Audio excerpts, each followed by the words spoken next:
ya. Kayu ni.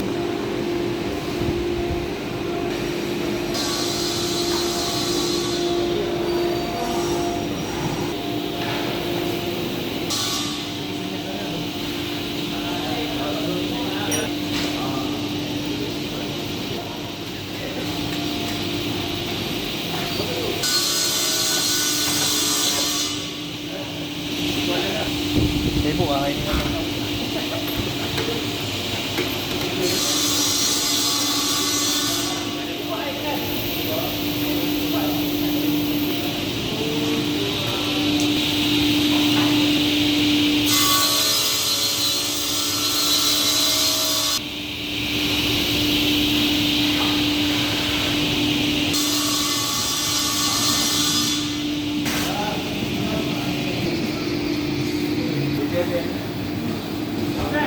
Mesti bapak sibuk.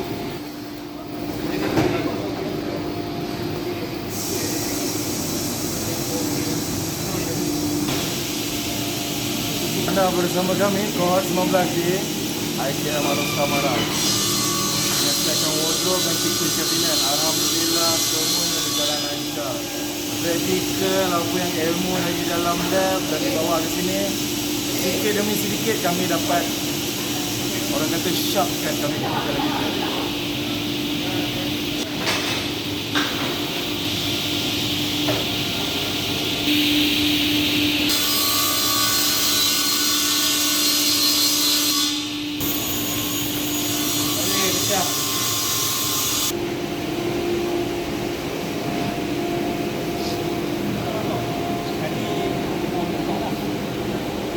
Main over klien. Okey tak? Okey. Dah. Ya? Dah.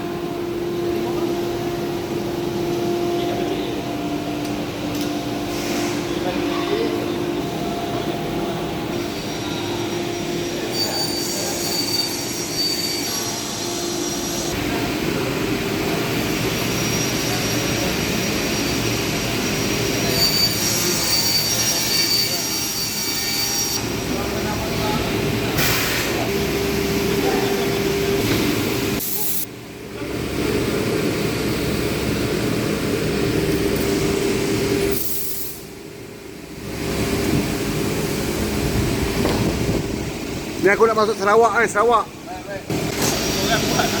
Dah biasa buat.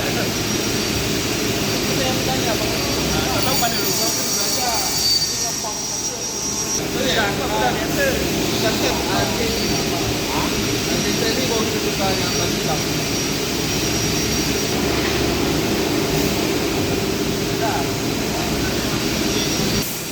Dulu gelap jalan tak nampak arah, poket kosong tapi mimpi tak pernah kalah. Langkah berat tapi jiwa keras, jatuh 10 kali bangun tetap deras. Ramai cakap aku takkan sampai, sekarang mereka tanya macam mana aku naik.